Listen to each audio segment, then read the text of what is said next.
आप देख पा रहे हैं यहाँ पे भोलेनाथ जी की एक बहुत ही सुंदर प्रतिमा स्थापित की हुई है और यहाँ पे एक ओंकार ओम का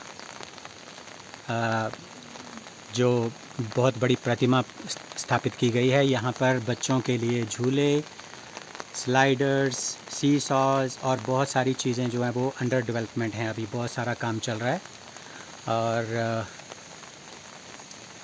श्रद्धालुओं के लिए बैठने के लिए अच्छा इंतज़ाम किया जा रहा है। जगह जगह पे बेंच लगाए जा रहे हैं और यहाँ पे नंदी जी महाराज हैं सामने।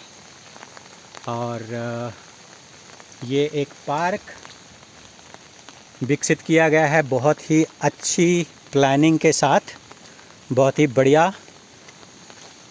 अभी अंडर डेवलपमेंट है, तो कुछ दिनों बाद दोबारा मैं आकर यहाँ पे ये लिटर और गार्बेज को फेंकने के लिए जगह जगह पे डस्टबिन्स लगाए गए हैं। और ये है हमारा पार्क जिसका अभी का ओवरव्यू है। कुछ दिनों के बाद ये जब बिल्कुल तैयार हो जाएगा मैं दोबारा आऊँगा आपको इसके दर्शन करवाने के लिए। और ये है इसके पीछे का व्यू, बहुत ही सुंदर पहाड़ियों के बीच हरे भरे चारों तरफ से पहाड़ जो हैं वो आपको नज़र आएंगे। और मैं आपको दिखाऊंगा यहाँ पे ये पुराना जो इसकी जो प्राचीन काल से जो पुराने समय से जो भवन है वो यहाँ पे है, जहाँ पे हमारे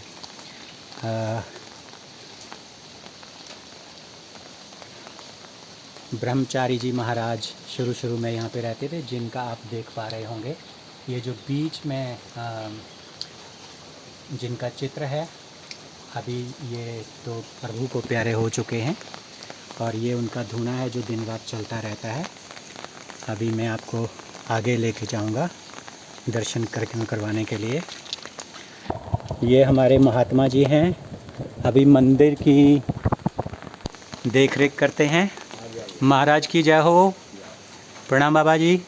सब ठीक हैं? बारिश बहुत करवा रहे हैं। बारिश तो परमात्मा की लीला है, परमात्मा की लीला ही चल रही है। ये मैं बस यहीं से ऊपर ही गाँव है। ये देखिए, ये हमारे एक भगत हैं यहाँ पे बैठे हुए अकेले, मुझे मिले इतनी बारिश में। तो मैं अभी बाबा जी से भी बात करूँगा। मैं थोड़ा आपको नीचे दिखा के लाता हूँ। व्यास आज रौद्र रूप में है और ये मंदिर का न्यास जो मैं आपको दिखा रहा हूँ। चलिए, यहाँ की जो अच्छी और बहुत ही जो मैं आपको बताना चाहता हूँ दुर्लभ चीज़ जो मैं आपको बताना चाहूँगा वो ये है। अब आपको दिखाऊँगा एक ऐसी चीज़ जिसकी वजह से ये जगह जो है वो बहुत ही महत्वपूर्ण हो जाती है। ये है पांडवों के अज्ञातवास का बनाया हुआ मंदिर, भोलेनाथ जी का मंदिर है, जो उन्होंने अपने जब वो यहाँ पे अज्ञातवास काट रहे थे तो उन्होंने अपनी पूजा के लिए शायद माता कुंती और पांचों पांडव जो हैं वो और उनकी पत्नी पांडवी इन सब ये जो थे यहाँ पे पूजा करते होंगे। मैं आपको दिखाता हूँ थोड़ा अंदर चल के किस तरह का ये मंदिर है। प्राचीन भवन निर्माण की एक मूर्ति है ये। हर हर महादेव।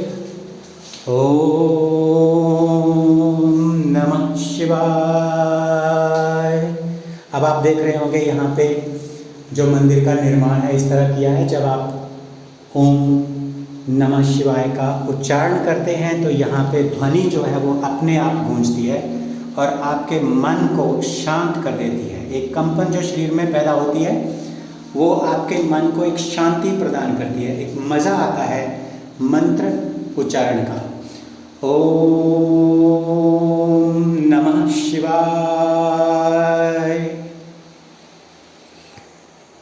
ये है पांडवों के समय से बना हुआ मंदिर है। ये गुंबद की तरफ मैं आपको दिखा रहा हूँ। इसकी मुरम्मत की गई है थोड़ी बहुत, पर ये अपने प्राचीन रूप में भी अभी भी यहाँ पे है। तो ये है इस जगह की खासियत। अब आप बाहर आते ही देखेंगे कि वो जो गूंज थी, कंपन थी, वो बंद हो गई है। और यहाँ पे कुछ भक्त घूम रहे हैं। यहाँ पे नंदी जी महाराज हैं। हर हर महादेव। यहाँ पे, और ये एक ऐसी जगह पे आपको मैं लाया हूँ जहाँ का एक और नज़ारा मैं आपको आज दिखाना चाहता हूँ।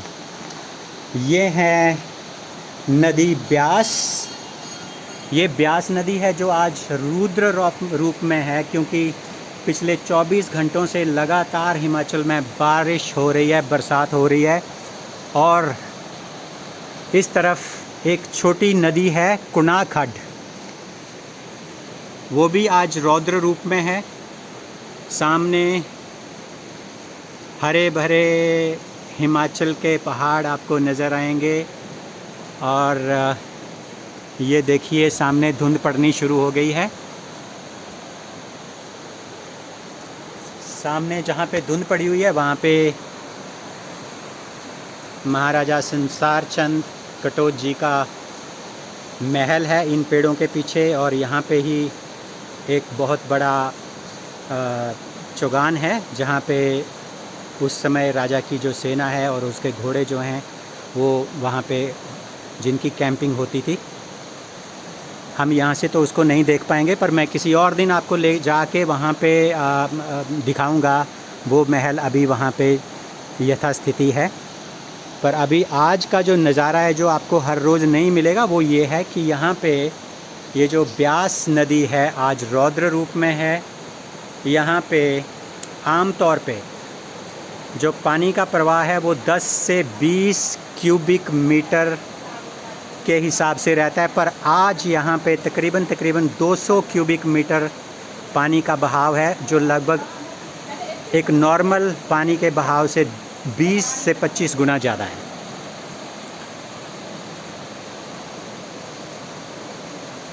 यहाँ पे आप देखेंगे चारों तरफ पहाड़ियाँ, हरी भरी पहाड़ियाँ, लश ग्रीन जिसको बोलते हैं, जो आपको नज़र आएंगी।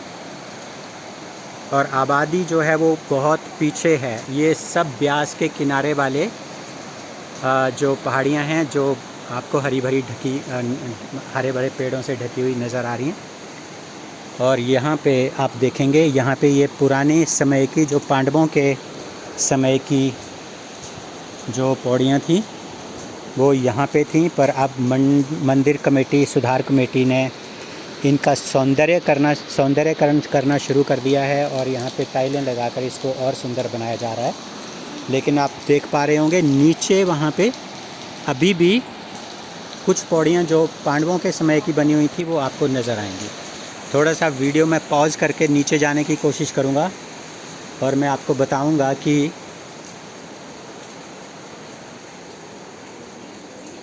नीचे जहाँ ब्यास से शायद पांडव परिवार अपने लिए जल लेके आते होंगे या स्नान करते होंगे, तो उसके लिए उन्होंने पौड़ियाँ बनाई थी। और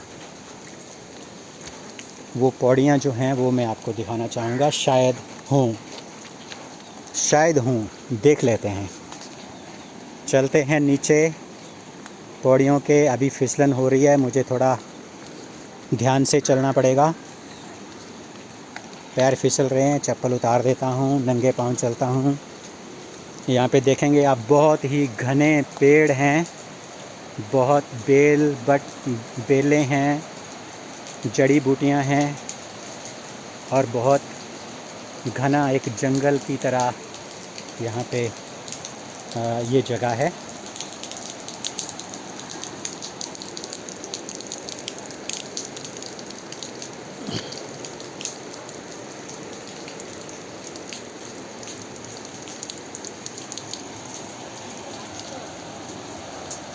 ये भी पुरानी नहीं है, इनका भी मुरम्मत कर दी गई थी। एक जलोथर होता है, सप्पड़ होता है पुराना, जो एक पत्थर जो पहाड़ों से निकलता है, उससे कटकर बनी हुई थी ये पौड़ियाँ। मैं कोशिश कर रहा हूँ कि वो आपको पौड़ियाँ दिखा पाऊँ। कुछ एक पौड़ियाँ शायद नीचे होंगी, और मैं आपको थोड़ा नज़दीक से ब्यास को भी दिखाने की कोशिश करूँगा। ब्यास नदी उफान में है। हाँ, ये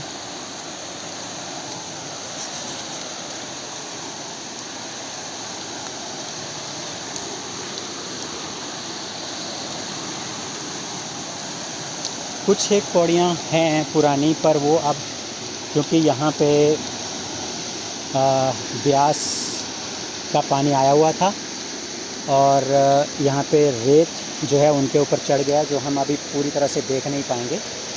और ये रहा आपका विहंगम दृश्य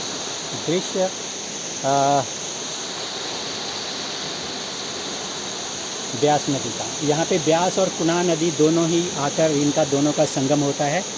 तो यहाँ पे आप देख पा रहे हैं बहुत सारा पानी जो है वो यहाँ पे इकट्ठा हुआ है, क्योंकि बरसात के कारण इतना पानी आमतौर पर यहाँ पे होता नहीं है। तो ये रहा आपको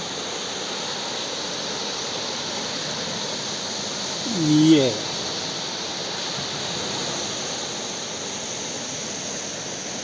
ऊपर से कुछ लकड़ी पहाड़ों से इसके साथ बह के आई है, जो नीचे की तरफ जा रही है। आप देख रहे होंगे एक वो बहुत बड़ा लकड़ी का गट्ठा पानी में बह रहा है, और बहुत सारी चीज़ें जो हैं वो यहाँ पे, क्योंकि ऊपर से जब बाढ़ आती है तो लोगों के घरों का सामान, सिलेंडर, पता नहीं क्या क्या, गाय भैंसें, बहुत सारी चीज़ें जो है वो बह के नीचे आ जाती हैं। तो अगर आप यहाँ पे देखेंगे, एक शांति प्रदान करने वाली जगह है, और अगर किसी को तपस्या करनी है तो ये बहुत ही अच्छी जगह है, जहाँ पे अब आप आके शांति से बिना किसी शोर, किसी हल्ले के आप बैठकर परमात्मा का नाम, भगवान शंकर का ध्यान कर सकते हैं, नाम उच्चारण कर सकते हैं। अभी मैं थोड़ा वीडियो को पॉज करूँगा। और ये थी एक्चुअल में, जहाँ पे मैं ऊपर से आपको वो प्राचीन मंदिर दिखा रहा था, बिल्कुल नंदी जी के पीछे से ही पांडवों के समय में ये नीचे जाने के लिए रास्ता बना हुआ था। पर अब क्योंकि श्रद्धालुओं की संख्या बढ़ने लगी है, काफ़ी श्रद्धालु यहाँ पे आते हैं, तो वहाँ पे ऊपर कंपाउंड में जगह नहीं रह जाती थी, इसलिए वहाँ पे रास्ता जो है वो साइड से निकाल कर लोगों के इकट्ठे होने के लिए काफ़ी जगह जो है वो क्रिएट कर दी गई है।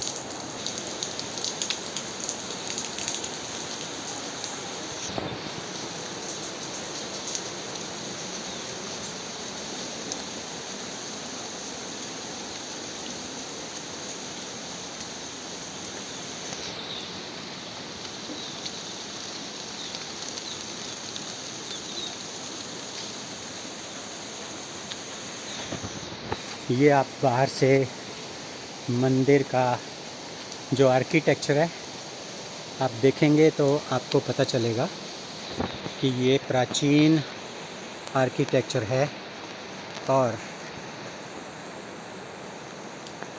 अभी तक सालों साल जैसे का जैसे ही खड़ा है। एक बार मैं फिर मंदिर में जाना चाहूँगा, क्योंकि मुझे लग रहा है कि अभी मैं एक दो बार फिर से यहाँ पे मंत्र उच्चारण करूँ, ताकि भगवान शंकर जी को तक मेरी आवाज़ पहुँचे। ओम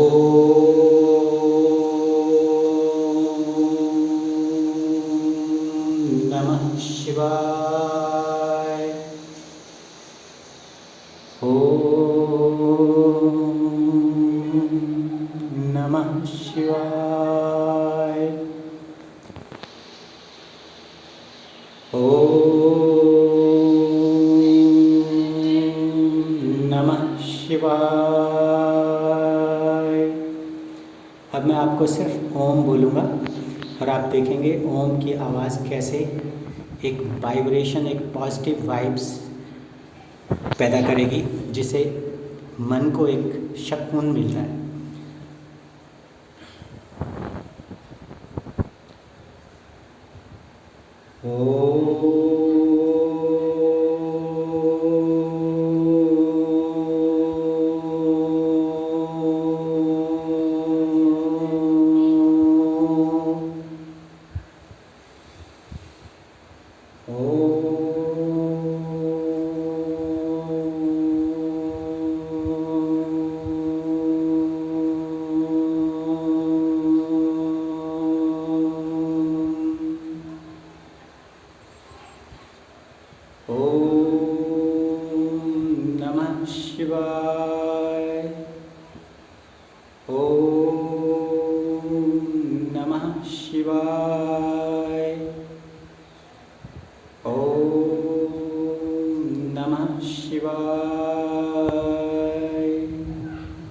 हर हर महादेव।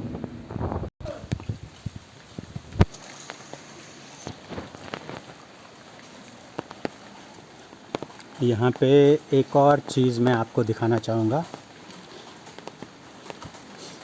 ये हैं महाराज शनिदेव, जिनकी प्रतिमा शनि शंगनापुर से लाई गई है। और इसकी स्थापना हमारे ताया जी थे, जो अभी इस दुनिया से अपनी देह त्याग चुके हैं। श्री हरनाम सिंह सुगल से उन्होंने अपनी श्रद्धा को शनिदेव महाराज में श्रद्धा को दिखाते हुए ये मूर्ति जो है वो वहाँ से मंगवा कर यहाँ पे स्थापित करवाई थी। अब जो इलाके के लोग हैं जिनके लिए शनि महाराज के दर्शन यहाँ पे ही हो जाते हैं।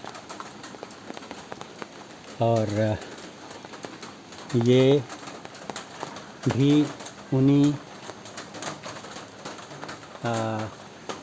ताया जी के कर कमलों से बाबा बालकनाथ जी का यहाँ पे एक प्रतिमा स्थापित की गई है। जय बाबा बालकनाथ जी। तो ये था मंदिर का परिसर, जो अभी डेवलपमेंट मोड में है। और कुछ महीनों में, क्योंकि आजकल बरसात बहुत चल रही है, तो जो कारीगर हैं, लेबर है, वो यहाँ पे काम नहीं कर पा रही है, क्योंकि बहुत ज़्यादा बरसात का मौसम है। पिछले 3 महीनों से लगातार बारिश हो रही है। पर जब एक बार ये डेवलप हो गया तो अब आप देखेंगे कि ये इलाके के लोगों के लिए एक आकर्षण का केंद्र बनेगा। और यहाँ पे आके वो अपना एक पर्यटक और एक श्रद्धालु बनकर दोनों ही काम कर पाएंगे। यहाँ पे हर वर्ष 2 मेले लगते हैं, एक महाशिवरात्रि का पर्व और एक बैसाखी का पर्व, जहाँ पे लगभग 150 किलोमीटर दूर से लोग जो हैं अपनी श्रद्धा लेकर आते हैं, स्नान करते हैं। इन दोनों दिनों में यहाँ पे आकर जो ब्यास में स्नान किया जाता है वो भी अपने आप में एक महत्व रखता है। तो उसी श्रद्धा से श्रद्धालु यहाँ आके स्नान करते हैं। और यहाँ पे एक और बात जो है वो बहुत ही इस मंदिर में और इस यहाँ पे इस जो हमारा ये स्थल है, तीर्थ स्थल है, यहाँ पे एक और जो बहुत ही महत्वपूर्ण चीज़ है।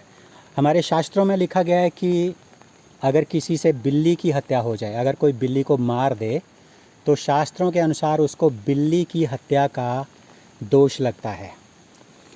और इस मंदिर की ख़ास बात ये है कि अगर आप से ये गलती हो जाए और अगर आप उस दोष के भागीदार हो गए, तो आपको कुछ नहीं करना है, आपको आना है और यहाँ आकर इस तीर्थ स्थल पर स्नान करना है।